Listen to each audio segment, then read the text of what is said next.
Hi everyone, Ditchy here from the Urban Food Garden.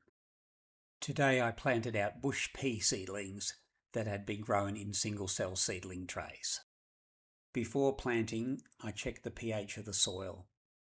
Peas prefer a pH range of between 6 to 7.5, but as my soil's pH was 6.8, I didn't need to add lime or dolomite to raise the soil's pH.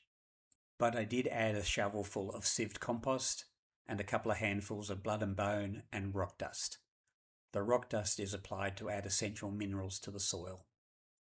In the past few years, I have been growing bush peas on 120 centimetre cone plant trainers. That's because bush peas don't actually form a bush. If planted without support, they will mostly grow along the ground. But if given something to climb on, such as these cone plant trainers, they will grow upwards to a height of up to 1.5 metres.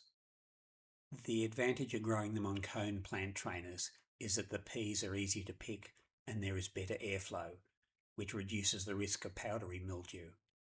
But this year I thought I'd experiment with growing peas on a trellis made by laying a piece of weld mesh horizontally on 4 bricks. The theory being that the mesh would keep the pea plants and their pods off the ground, which would allow for good airflow, but involve less work than using cone plant trainers.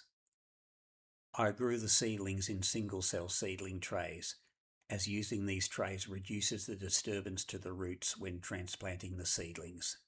The standard distance for planting peas is 10 centimetres apart and 60 centimetres between rows, but I planted my peas 15 centimetres apart and 30 centimetres between the 2 rows to accommodate the size of the trellis.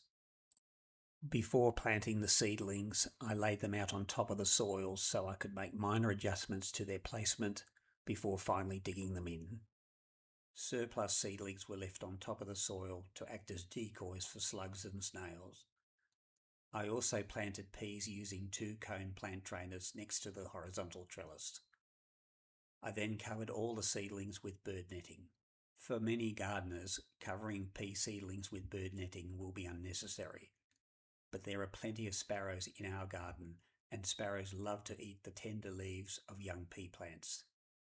If I didn't net the pea seedlings, they would most likely be shredded. The netting will be removed once the plants have grown big enough for the sparrows not to be a threat to them.